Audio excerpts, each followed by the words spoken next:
Got an interesting knife in for sharpening. Actually, this is done being sharpened, ready to go back in the box and head back to my customer Shem. Thought you guys would like to look at it with me before it goes home. It's the Grayman Satu. Stay tuned, we'll take a look at it.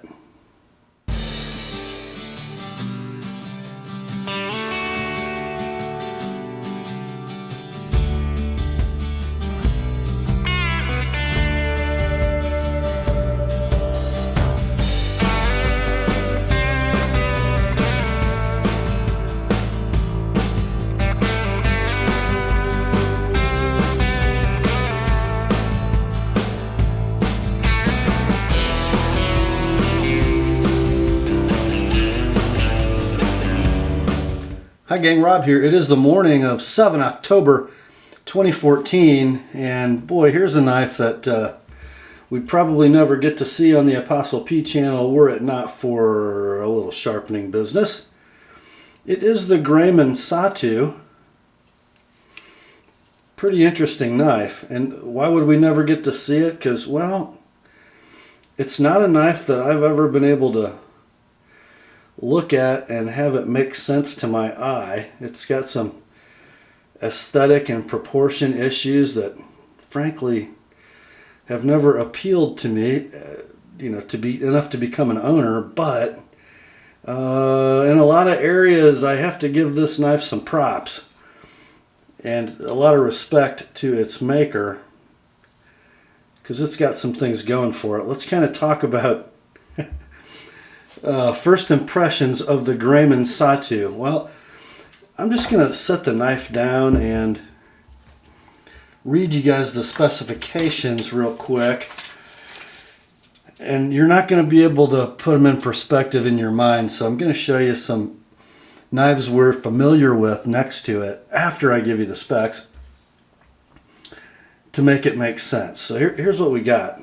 We have a blade in a spear point configuration, sort of saber ground, fashioned of a beautiful stone-washed CPM S30V steel. See if I can get you the logo. It's just very lightly engraved. There it is, Grayman, USA. And then on the other side, I think the steel's listed. Where is it? Oh, the steel is listed up here by the thumb stud, still on the presentation side. Okay, blade length 4 1/4 inches, 4.25 inches, a handle length of 5 5/8 or 5.62, giving us an overall length of 9.87 inches or 9 7/8, almost a 10-inch knife. The weight on this overbuilt tactical folder from Grayman, how about 10.2 ounces? Yeah. Why? Well, we have a blade thickness and a thickness that runs down in its full thickness, almost half of this 1.75 inch blade breadth, and that thickness is almost 200 thousandths, 5 millimeters thick. So it's a very sort of front heavy knife. The balance point is almost right at the pivot. It's definitely in front of the choil. The handle thickness is 0.53 inches, and this lock side slab of titanium is about 3/16 of an inch thick.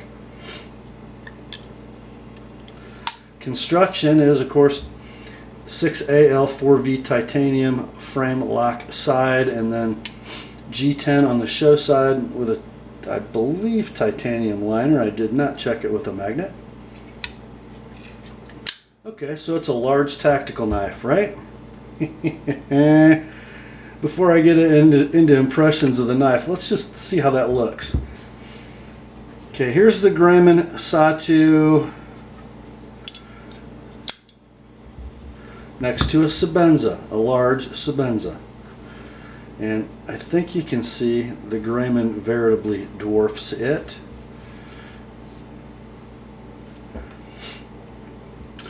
Okay, well that's a Sabenza, not a super large knife. Let's look at it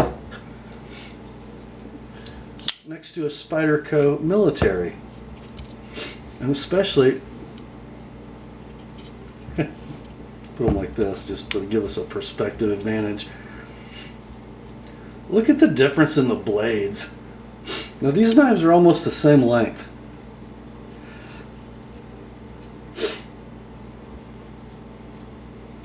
Yeah, that doesn't really. There. Overall length is almost the same in these two knives. The military having a. No, the handles are about the same length, and the blade length about a 1/4 inch longer in the Grayman. But look at the differences in bulk. And this is a big knife, but it's puny compared to the Satu. Well, what do we have to do to make the Satu look small? Well, this is what we have to do. We got to break out some cold steel Talwar XL. Yeah, that makes it look small. But still, which knife's bulkier? I'm telling you what, guys, this thing is a monster. And frankly, part of the reason it's never really made it onto my list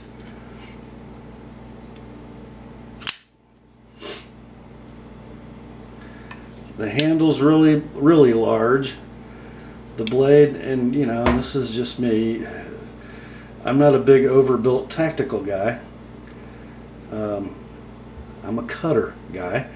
So to have a blade that's 1 3/4 inches broad, but a primary bevel that's, oh gosh, what, 3/4 of an inch running down to a pretty thick edge, just not my style. And a blade this long and this broad with such a tight recurve and this heel that I've never been able to make sense of. Again, just not my style. A hand position that's so far back from where the cutting edge is, not my style. But I gotta give this knife some respect because of its construction.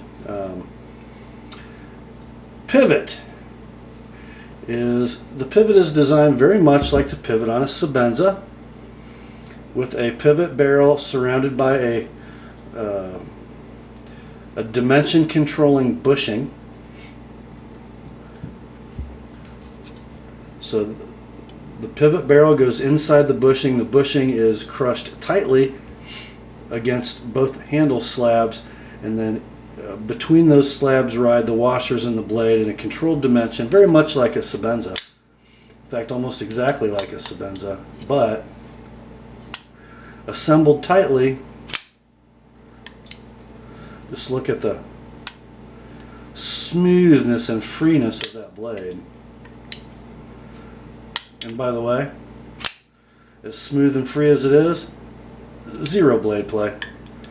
We'll even come down onto the detent ball. There's nothing there side to side. Lock up, let's look at it. This particular knife is where lockup should be, just about 50%. Lock bar tension is actually fairly light for a knife this large. A function of this cutout, which is done pretty thinly. Just super smooth, super secure. The only hit I'm going to give this knife from a machining precision standpoint is that the blade centering is just a little off to the show side, and it really can't be corrected. Now, I wouldn't say it's a problem. You know, it's a 4 1/4 inch long blade. You try making that centered. It operates very well. Hardware is beautiful. Look at these female cups for the assembly screws and for the pivot. They're just beautifully flush in the handle, nicely turned. The stonewash finish on this knife is just gorgeous. The titanium and the blade match aesthetically very well.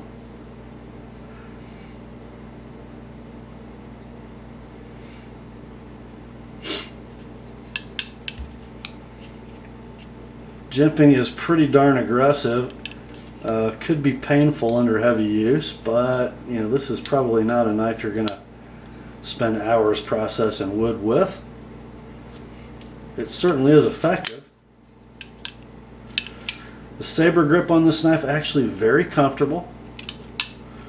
The hammer grip, again, pretty comfortable. Could you choke up on it if you come forward here like that? Yeah, not too bad for fine work. How about the reverse grip?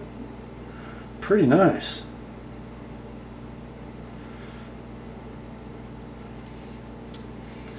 You know, again, not a knife that is appealing enough for me to own, but they sure do it well.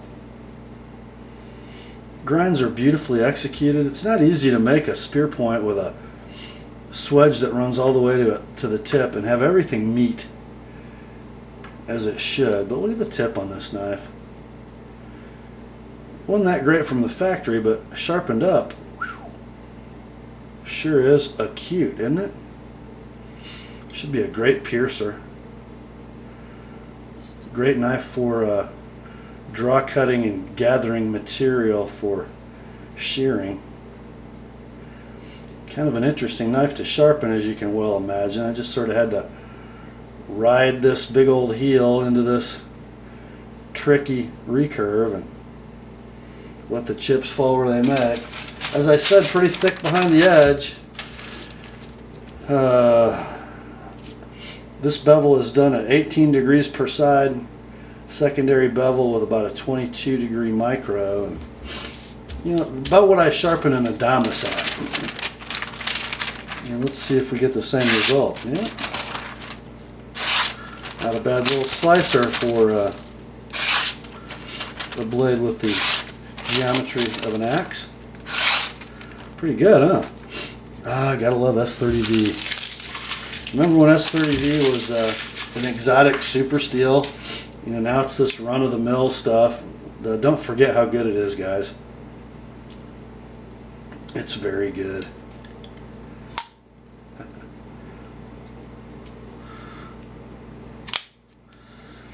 Kind of hard to find room on camera to deploy such a beast. Anyway, Shem, this one going in the mail this morning.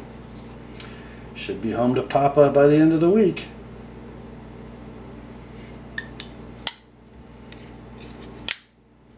Kind of wish I had a Strider SMF in the house to give you a size comparison, because this dwarfs the SMF. They do make a little sister to this knife called the Dua. A little more carry-friendly package, basically the same shape and construction. But anyway, great effort by a small company, Grayman. Like to see a little bit leaner design come out of that place, and you know, something that really carries like a Sabenza. That'd be cool, wouldn't it? But look at that difference. Wow. Well, hey guys, that's all for this morning. Grace to you and peace, my friends, from God our Father and the Lord Jesus Christ. And remember, the Word and Shem's Satu are sharp.